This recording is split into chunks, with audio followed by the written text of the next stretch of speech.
and my history in that particular area. Okay. So a slightly different slant to my story. But okay, yeah. So should I do my story? Well, briefly. I mean, you've heard my story, actually, so... Yes. I've got an issue with food, so I'd like to hear that as well. So I'd like to make a bit more of a slant on food today. But, yeah, so my spiritual teacher, my two major spiritual teachers are someone called Dr Hawkins and someone called Muji. And I now see, looking back retrospectively, that... it's like on my spiritual journey, the journey to reconnect, it was like I had disconnected from my true, authentic self. And I was inhabiting what I call my limited self, or looking at the world very strongly through the aspect of limited self. Of course, in Miracles would call that the ego. And as a child, there was just this great feeling of self-hatred, self-loathing, and not connected to anything, not being connected to anything. And from Hawkins' research, I now see, I'll go back to it, but that was a state where I had huge amounts of suppressed feelings, and I was feeling very, very disconnected all the time.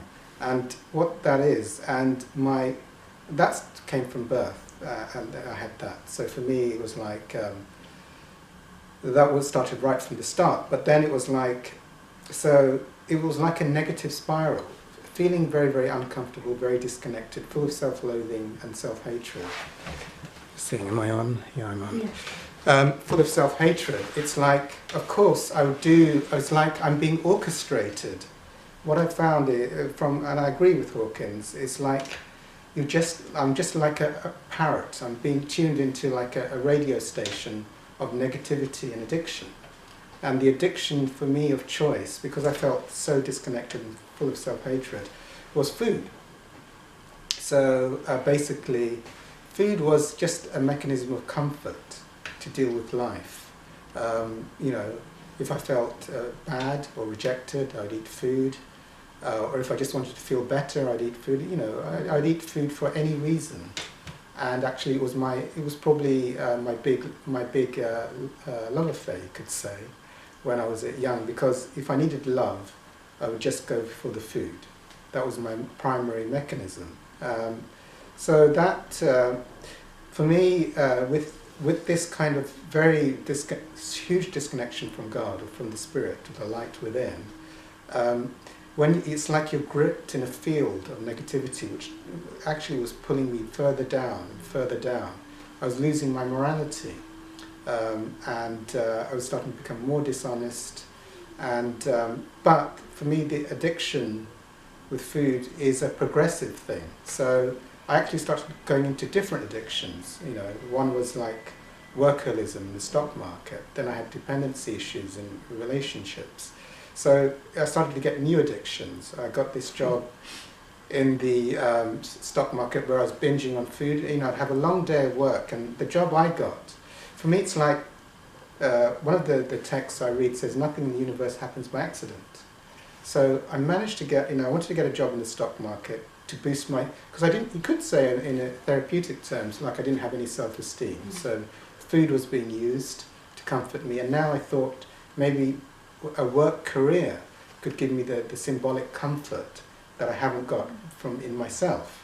So then work became, so it was like, but I managed to attract, unfortunately, because I was so negatively reversed in this negative thinking, I managed to get a job where the director of the company the first day came and said to me, you've got to write buy recommendations on all the stocks, which obviously meant he was asking me to be dishonest, because he's not asking me to have an independent opinion on each stock and give my professional view for the public, but you have to write buy recommendations. And now I had full of self-loathing. I was fear of losing my job. So this loud voice in my head was sort of saying, you've got to keep your job. You need your salary, so just don't worry about it. And you can eat food.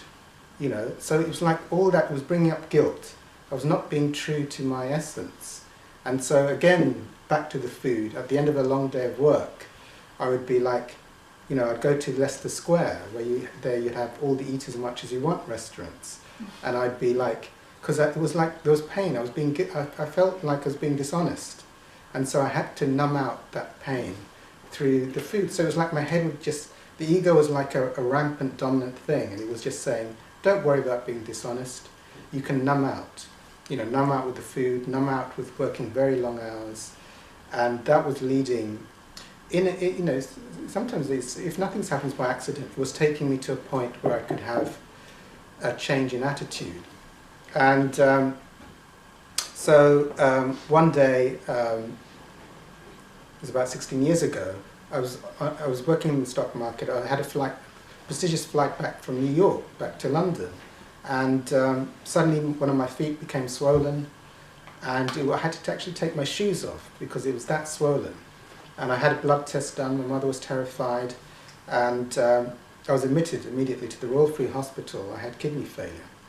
So, and quite literally, they've never found the reason since, but it was like I'd lost 70% of my kidney function in one day. So I was literally going towards death at a very, very rapid rate.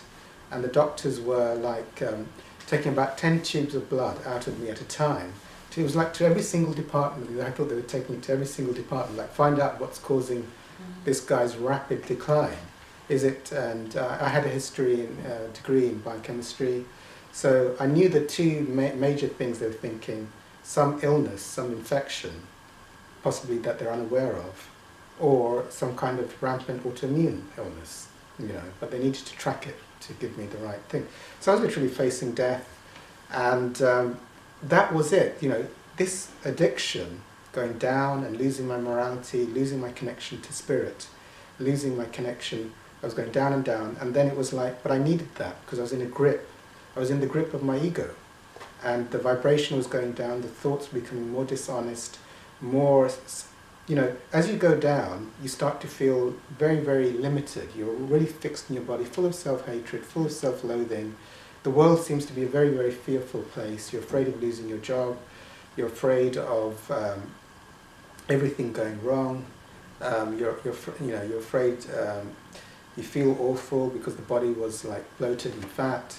So, but I was now facing death. All of that addiction, like trying to find, you could say trying to find peace and love in food, or trying to find peace and love in my career, or trying to find peace and love in the approval of another person. So it led to like facing death. And that was it. That was the good point, you see, because it was like, that was the point where my ego suddenly surrendered, or there was a magical moment of grace. And in the hospital bed, it was like somehow the ego or grace suddenly let go. You know, there's nothing I can do to control the situation. I can't eat food, I can't work, you know, you're facing death now, you've lost all your options. And there was like this beautiful bliss, and I heard a message, find a spiritual solution. I went to all kinds of spiritual groups, because I had to find the solution. What would it be? And so finally I had this mentor, and he introduced me to two people. First he gave me a DVD of Dr. Hawkins, and I had this like blissful Kundalini experience when he was speaking. So I knew he'd be one of my teachers. And Dr. Hawkins is also a Course in Miracles teacher. He also worked the 12 steps, which is, I go to, I won't mention which fellowship specifically, but I go to a fellowship, 12-step fellowship related to food. And so he said, do the 12 steps. The 12 steps, he did a map through kinesiology. I don't know if you know what kinesiology is. So muscle testing, you can like find out, you can ask questions and find out whether they're true or false. And he was able to make a map of the vibrations. So the 12 steps is like at the vibration of unconditional love. Course in Miracles is at the vibration of enlightenment, full dissolution of the ego, to get back into connection with the source. So I did the 12 steps, and so in terms of, for me, all of it is the food addiction, the different payoffs that the ego gets out of the external world. and one of them is like food. To get out of the food addiction, or to get out any destructive behaviour, and even we can go on to like subtle payoffs of like thinking and negative feelings, which are blocking oneself off from. You can call it different names, but there's no name for it. The eternal peace, the ever-present silence, the beingness. So the way to get out of food addiction, for me, the way I did it was I went to a 12-step fellowship and had a mentor, and you're basically guided to admit that you're powerless, and then you find out how you've been insane around food, and then it's a higher power that can restore you to sanity, and you find out how your resentments and fear are connected to wanting to control the world to get the relief that you're seeking. So you have to let all of that go through the mechanism, and then you start to have a spiritual awakening, and the food stops. Symbolically with the food, what I had to go through, and it's the same, whatever you're letting go of, whether it be letting go of fear or terror or physical symptoms, it's like one has to go through a phase of feeling the feelings and withdrawal, and not acting out in any way as you're going through it. So, like for me, like I used to love binging on donuts, so it'd be like, with the support of spiritual fellows, it'd be like, it's like you either make a phone call to a fellow, or when this is the main thing, and it works with food cravings, it works with fear, it works with physical symptoms in the body as well. Is that as soon as the onset of whatever it is you just one of the tools is just to 100% welcome it, and I'll share my experience around the food. So I remember it's called a sponsor mentor said to me, like, now you've got to be abstinent. And I was listening to Hawkins, and he explained the procedure of what you do. And when I started, when I decided not to, just to have my 3 meals and not to have any food in between, 3 healthy meals, no food in between, it was like I woke up very shortly after. I woke up in the middle of the night, and I had this panic attack. So literally, I couldn't breathe, and it felt like I was suffocating. And the old thing of just like something dragged me out of bed. I went to the kitchen and I ate all this food, and it was really quite an experience, because I realized in the panic attack I couldn't breathe, and after I ate the food I could breathe again, which doesn't make any logical sense. As an overeater, of course, if you can't breathe, you call the ambulance. You need an oxygen mask. You don't go downstairs and put food. So it doesn't make logical sense. But all the symptoms disappeared when I had the food. So I could breathe again. Anyway, I knew I had made an error. And next time I was listening to Hawkins. He said, and he had gone through surgery pain without anaesthetic. So anaesthetic is like a kind of a numbness to experiencing and being present to what you're going through. So if and I knew he was able to go through surgery pain without any anaesthetic. So surely you can go through a panic attack and not breathe, and that should be like a piece of cake if you're spiritually advanced enough. So it was like, okay, so the next time I woke up with a panic attack, I said I was going to sit down, and I would put a Hawkins DVD on, and I said, like, and this was the thing, the thought comes, like you're challenged by the ego. The ego sort of says, if you don't use something to numb yourself out, whatever activity it is, whether it be food or something else, to distract yourself from going through and purely feeling the feelings, then it's saying you're going to die. It basically was saying, eat food, or else you're going to suffocate and drop down dead. So literally, this is what it's like. I coin it the spiritual warrior attitude. It's like, okay, now you're sort of, it's like a battle. It's like to choose your spiritual inner light. It's like to fully welcome that feeling and to be willing to go through that feeling and not use or distract in any way. So it was like, and I remember the first panic attack. It was like I can't breathe, but I made an inner decision, which was that I had a kind of a spiritual knowing that Hawkins said the truth, and what he said made sense. It's like, if you don't go through and feel those feelings, your addiction will win, and you will die. So you might as well. And he shared his experience that he had gone through surgery pain, he'd gone through all kinds of things, and he actually got amazing spiritual connection.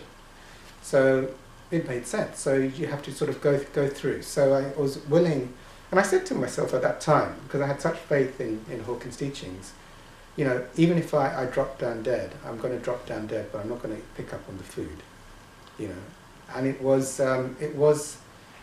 about 15 minutes of not being able to breathe, and my ego screaming at me non-stop. The usual thoughts: this is never going to end. It's going to be unending breathlessness, and you're going to drop down dead. So you might as well just go and eat now, because that's the only way to escape from hell. So I went through that of not being able to breathe, quite literally like suffocating to death. There was no oxygen in the room. That's how it felt like. And then about 15 minutes, suddenly there was more, so it felt like there was starting to be a little bit more air in the room. And then slowly, after about 20 minutes, I could breathe again. That was a critical day. And I had to go through 3 or 4 more panic attacks. But after I'd done it once, something had dramatically shifted. And I had much more faith to go through the next ones. And then never had a panic attack. I've been now 7 years abstinent from the food, not had food cravings or body obsession in relation to food for many years now. So that's the thing of going through and getting that spiritual connection. But for me it's the same, whether it's physical symptoms. It's the same process I used with gout attacks, with asthma, to not use on anything and to just be able to ride through. When I have a huge gout attack with pain, just to be able to just allow the feelings to come up. And it's like almost saying yes or allowing, no resistance. So it comes up in a wave, and you develop the spiritual warrior attitude. Is like, no matter how bad it is, I'm just going to ride the wave and say 100% yes. Like not even mental resistance, to let go of labeling, like I don't want this to be here. You're actually having a thing of, no, with cramps, my experience with cramps, and I know someone in this room is also the same thing, as a cramp is just about to start, you have this intuitive split-second knowing, a cramp's about to start, and you just go 100% yes, I'm going to 100% let it come up. And if you don't resist, it disappears in a split second. And that's the... now, if you can ride the wave perfectly from the beginning, you don't actually experience anything. It's awesome. If you resist, this is the funny thing, if you resist for the first few seconds, I get a cramp. You see? I know someone here has also had the same thing. Yeah. So, yeah. Yeah, So, it's worked a few times since as well, because I find if I have a really long day at work and on my feet all day, that when I go to bed at night I often have a cramp. And I get in immediately, so it doesn't get to that awful stage. Have you ever had a cramp? Yeah, I have. Yeah, Okay, it can be very horrible. my Yeah, it can be frightening. Yeah. Yes. So it's like developing this yes attitude, and when you never know when life's going to hit you over the head with something. I mean, you have no clue. So so it's like, for me, it was like after I listened to Hawkins, it was like every opportunity when you're hit by the unexpected, it's like you're developing this what I call the spiritual warrior attitude. It's like suddenly you've got pain, suddenly you can't breathe, suddenly all kinds of things happen, or emotional reactions, emotional traumatic events happen, and it's like all the work you've done on the small stuff, you now have that to try and like ride it without resisting, you know, and having faith to go through that. So through that mechanism, you know, food addiction has gone, my gout, you know, I stopped medication, haven't had it for years. I was discharged from the asthma clinic, and also doing what we'll be doing, their counselling beliefs. I've had loads of miracles. So what it is that, you know, if you want to connect to the truth, the light within, sometimes life can be very tough, and you have a huge wedge of feelings to go through. But it's having the faith or using your spiritual expertise to just go through those without resorting, for myself being an addict, resorting to food, resorting to something to distract from the feelings. With, of course I take the hospital treatment and medications, but then also just riding those attacks. Sometimes I didn't actually, you know, like with gout, I just said, look, I can take pain in the foot, and it did disappear. But sometimes you intuitively know you should take it. Sometimes you intuitively know that you can just take the feelings each time. And what happened, I remember with gout, it's like, I went to see, I also went to see Muji, and I think I had a white, he asked these questions, you know, what are you? So what am I beyond my thoughts? And I had gone to, there's something observing, there's a field of observation behind my thoughts. And he asked me, what's beyond that? And then I had the white light spiritual experience.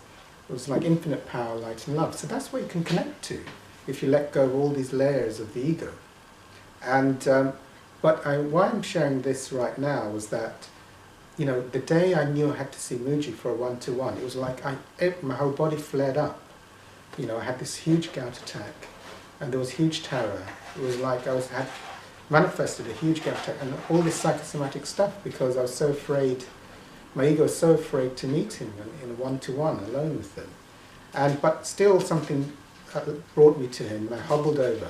And when I had that white light spiritual experience, after that, all the pain was gone in my foot in a split second.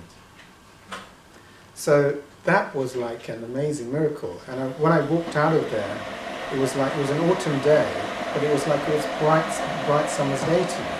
So that's what I could connect to. And so why I share that is, you know, it's like if you go through all these layers of addiction or food addiction or labeling illnesses, you start to become free of them. You know, that's and then you start to become, you know, present, peaceful, and happy. So, so it's to see then. It's like obvious to me now that the Course is helping me to connect to my true essence, you know, the true light within. And the Course, which is, I love the Course because it can be very confrontational, especially if you're new, because it says that this world is like, oh, we'll be talking about it later, but this world is just coming out of the projections of one's ego. And these are layering one into different layers of separation and what you see the world and how much fear is in the world. So, when I do the Course, for me, I think the Course says it's removing the blocks to love. There's an amazing light and love and presence and realm of miracles that you can connect to if you're just willing, for me, to let go of thoughts. For me, I call them thoughts of separation or limitation. You know, there's untold realms of spiritual freedom that you can tap into. And the Course has done it for me. So it's like illnesses can leave you, addictions can leave you, you can start to connect to something. And this is the book I'm writing. It's like bulletproof peace, you know, to have a foundation of peace that is always with you and that never leaves you. And that's what, for me, the ego did. I was in a reversed reality where I was trying to find peace in food. or trying to find peace in my career, or trying to find peace in people's approval. But with the Course, for me, you find that peace within.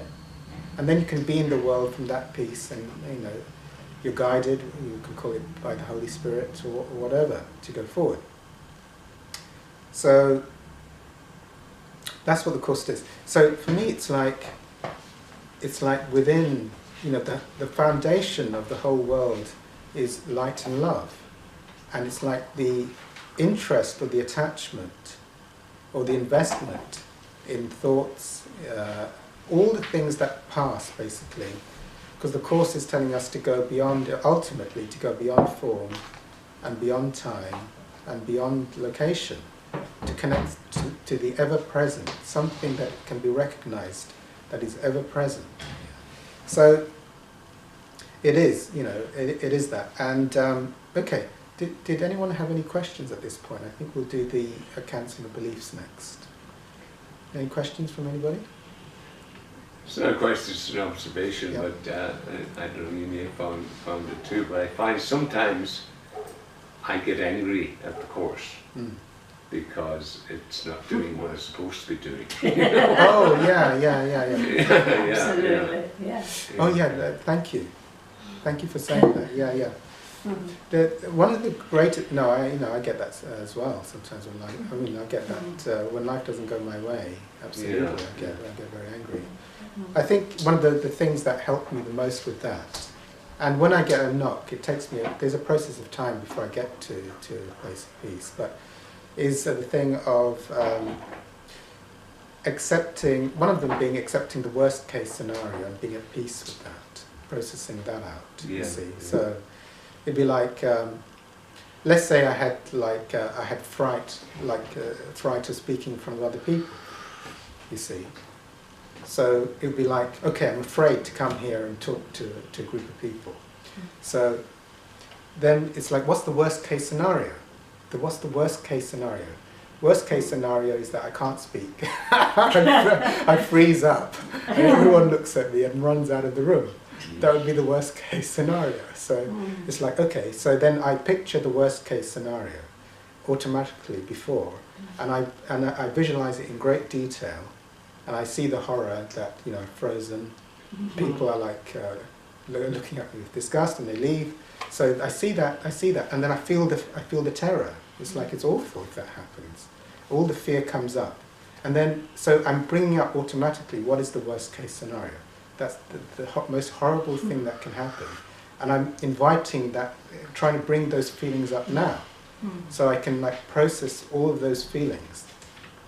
So ideally, sometimes life doesn't give you enough time to process out everything, but ideally, and this is what I've used actually in all of life, it's like I want to visualize the worst case scenario and then feel out all the feelings before I'm in the situation. So it's like, okay, then the fear comes up and you just stop labeling it and welcome it, or just go to that which is observing the fear. So it just comes up, and at a certain point it will start to diminish, and then and eventually, or if the thoughts activate more feelings, I let them activate more feelings, and so it's like I'm trying to empty out all the fear that's coming up. Usually, when I've got to a place of peace, I'll check. I'll try and see people giving me very grumpy faces or looking like that. If any more feelings coming up, then I'll sit with those feelings. And then if I'm at peace, it's like something happens. It's like if you can be at peace and process out all the things of the worst case scenario, then usually it's not a problem. It's like, okay, well I've processed all of that stuff out now, so it's not a problem. So that's what I do. So I'm always trying to process out all the feelings. Just very, very quickly, I think it's a great question. Hawkins helped me enormously with one thing he said, is to say with outcomes, it's okay if it happens and it's okay if it doesn't happen. That is that place of neutrality. And those words have enormously helped me. It's like, if it goes well, that's brilliant. And if it's a disaster, that's okay too, you see. When you have that attitude and then you go to it, then it's all right. You've sort of faced your demons, and you have acceptance that it's like, it's great if it goes well. In terms of relationship issues, if someone's facing a lot of relationship issues or food issues, I do encourage going to a 12-step group and getting a sponsor. And the sponsor, you know, there are 12-step fellowships such as Overeaters Anonymous, or there's there are relationship type ones, which are like if your partner is having alcohol, Al-Anon, or there is also like sex and love addiction, SLA is another fellowship. Now the good thing is if you're facing problems in a relationship, going through there is a very powerful process, and you get a guide who gets to know you very, very well spiritually. So they get to hear your whole history, and they will also do something called a step 4, which is where you release all your resentments and fears in a situation, and then you pray for them to be released. And the sponsor is kind of a guide, and usually they will allow you to let go of guilt around the situation. They'll stop if you're acting out with any kind of addictive behaviours. They'll try and help and guide you to stop any addictive behaviours. It could be food, drugs, alcohol, or it could be being in abusive relationships. Sometimes one can stay out of guilt in abusive relationships when someone who's taking you through getting to know you will say, actually, that relationship is actually not serving you. So I've been in these things where they'll say, look, no, actually, in the interest of the highest good, it's actually not good. And then, you know, they'll also usually even give you, like, you know, they might say to you something like, okay, if there's children involved, you need to take some actions first to find out where you can be, or what you can do, or they'll go through practical stuff. There's also 12-step groups for money, where money is a problem. So they can be like Debtors Anonymous or Under Earners Anonymous. But some sponsors have experience of several fellowships. Many of them do. So, but any sponsor is going to be practical. Like if you need to get a job, or they'll usually tell you, like, do some research or find out how you can support yourself, or take action to do that, or go and see your GP or your doctor. But on the spiritual level, people in 12 steps are very, very clear, like how food, you can be in an abusive relationship with food, or you can be in an abusive relationship in a romantic sense, where it's not good. But they'll also teach you something probably a lot of people don't like, responsibility. Like, you know, you need to take action to get financial solvency, or, you know, maybe something scary like get a job. Yeah, I know I wouldn't have liked that one, but so all of these kind of things. But, you know, at a process that is right. I mean, sometimes situations can be very, very complex. That's why it's very good to listen to all the factors. If there's children involved, and also getting a take on if there's abuse in the relationship. But often, you know, with guidance, a solution which hasn't been thought of before often comes about. In terms of the Course in Miracles, I mean, Course in Miracles you can also definitely do. I recommend doing the daily lessons. There's no harm in doing those. We'll be doing some lessons today, lesson I think 26 and 7. So the lessons, you know, the Course talks about guilt a lot, and how damaging guilt is. Guilt can make you stay in a relationship which is not good for you. How I recommend doing that is you can sit through your guilt, you know, but guilt would, you see, guilt actually is quite an interesting question. Guilt is one of the worst ones, because guilt is a vibration of I need punishment. You're at the vibratory field. If you hold a lot of guilt in you, you will tend to stay in situations which are self-punishing, because that is the vibration of guilt. Basically, I'm guilty, universe, try and find a way to punish me. So naturally, you gravitate towards foods that punish you, careers that punish you, or relationships that can punish you. So just releasing that guilt through working going to spiritual groups, 12-step groups, or even, Course in Miracles groups, you're releasing the guilt, and you're releasing your attack thoughts against yourself or others. So then then when you're free of the guilt, you start to get inspiration and intuition on a more loving way to deal with the problems. You start to gain peace. From the place of peace, you see things much more in a neutral, balanced and detached way, and you start to take the right actions, which you can't when you're overwhelmed with fear, guilt or addiction. So, any other questions at this point? Okay. So, so let's move quickly into the cancelling of beliefs. And cancelling of beliefs, so do you need an introduction on cancelling beliefs? Yeah. Yeah, we do. Okay. Okay, cancelling of beliefs. So cancelling of beliefs. Cancelling of beliefs is great, and you can even cancelling of beliefs can be done around relationships as well. Anyway, so how you do it is I cancel my belief. So any belief that you hold in mind tends to manifest. So if I believe, for example, I believe that I'm bad with money. If I believe I'm bad with money, that belief will mean, it will kind of orchestrate that I'll be bad with money. Or I don't deserve a good relationship, you see. So I can cancel my belief I don't deserve a good relationship. I'm infinite being. So I don't deserve to be financially abundant. You see, I'm an infinite being subject to what I hold in mind. You see, so you can. It's based on, in my experience, I'm an infinite being. When you connect to the truth of who you are, it's like an infinite state. It's like being present, and you're connected to a field of stillness and peace, which has no limitation.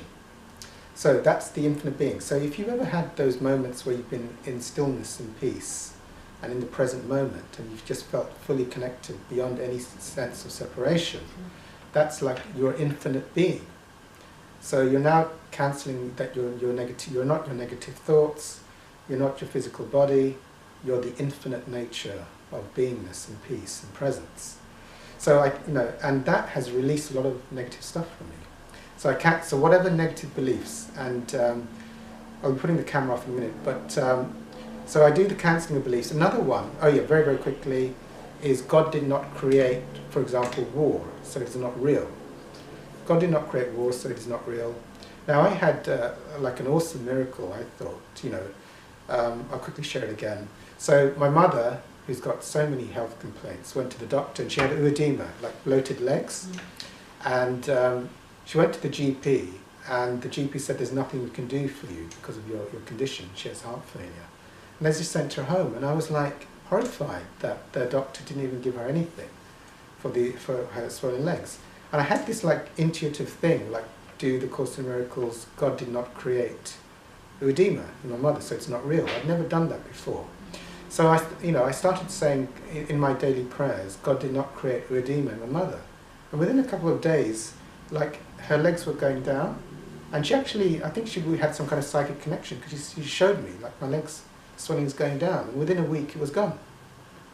And it hasn't come back like that again, for a long time. So if it's related to other people, like I could say, God did not create God did not create war, so it's not real. God did not create heart failure in my mother, so it's not real. So that worked. I do the cancelling of beliefs. God did not create, so it's not real. If there's things in the world, from God did not create fear, or God did not create whatever you're fearful. God did not create bad employers, so they're not real. God did not create homelessness, so it's not real. So all kinds of things you can do. God did not create bad relationships, so they're not real. So God did not create victimhood, so it is not real. So all kinds of things you can do. And I just finish off with a visualization. I visualize my body healthy, full of energy and vitality. So those are the 3 stages of the cancellings. Any questions? Yeah, I find it's ego. Like last time I was in here, I put on an app because I was getting lots of auditions and work and stuff, and I was feeling Yes. a little special here, you know. And since then, there's been absolutely nothing, and I'm going, oh, I'm not good enough. But you know, I never. Yes. Exactly. To get more than enough money and all of this negative stuff, and the more you think that way, the less it comes your way. You know. Yeah. Yes. Because you can't stop it, so it's difficult to stop it. It's not, I won't say can't, but it's difficult to get out of the negative. Oh yes, stage. yeah. It's, I think it's just it's like grace, that the habitual mechanisms, like feeling feelings or praying for a miracle. Or and then you sort of, it's a process, you see. Yeah, well, I think the place to get to is that it's fine either way. It's fine if I'm getting lots of work, and it's fine if I'm not, because inevitably I get work again anyway. So, but it's I'm not beat myself up over this this down period. Yes. So I haven't been down for a long time. I'm going to indulge it a bit. Yes, go for it. Have a break from all the I don't happiness. feel very down at this moment. You know. Oh yeah, we could have done it. Never mind. Anyway, yeah. It is a process, but yeah, ideally it's like getting acceptance. One of the things for me, when I'm in a good place, it's like if the body drops down dead, that's okay, and if it stays up, that's okay too. You see? Yeah. That's a marvelous place, and I'm there most of the time. But then if too many things come at you all at once, it's not easy, you know, to be that, get yourself up. No. I mean, Because even when the mind is willing and you're doing all the things, like I don't have it now, but I woke up this morning with what I call the thing. It's sort of an inward feeling of, I don't know if other people experience it or not, it's sort of a mild depression. So because I've had severe depression, so I know, but it's like a little bit of depression. Yeah. And even with the course and meditating, it doesn't go away completely. You know? It always goes away when I come here. That's good. Kind of the energy is lifted. There is, there's a beautiful I energy. get by with a little help from my friends. How long has this group been running? Well, I think in here it's been, I mean, it was existing a little bit before here, but I think in this room it's been, is it over a year, isn't it? Over a year or something? A year and a half. Yeah. So, the group. Dimitri had a group before. Of course, in America. Where was it? That was quite some time before that. That was also here. Was it here? Because I've been looking for. I know that there's one in Kensington, but it just didn't suit me in terms of time and distance. So I've been looking for a long time. I didn't see it come up. No, it's been quite some time actually. It was I would say before. They still do the 6 magazine? years ago. Yeah. Do they still have the magazine? Oh, they do. Yeah. Are you still in there? No, that would be silly, Avon. That would be so silly. Having the calls from people to say that I don't have the group. Oh. Sorry? They're still here though. Oh, no, Sabbir's group is. Yeah. But that's ego, isn't it? Having been Sabbir's group, because we're all one. There is no Sabbir. Exactly. There is no Sabbir. Exactly. We've gone beyond that. That is exactly. There is no Sabbir. There's no separation. We should call the group something else then. Everyone's group. That's it. That's what you put. You need to put on the miracle work here. Call. Whose phone number should we put? Is this everyone? Is this nobody? We'll get the message anyway on a different level. It could be like nothing or nobody. Pray and hopefully one of us will hear you. Yes.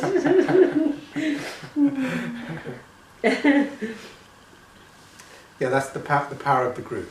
That's why I go to groups regularly, because sometimes the group energy, sometimes group energy is what's needed to shift one out of things. That's why I go to groups quite a lot, spiritual groups, because you can be, sometimes a group energy has enough to really shift you. And for me, it's why I actually go to spiritual groups every day. And it's because of something Hawkins said, which was that the vibrations of spiritual groups are very, very powerful.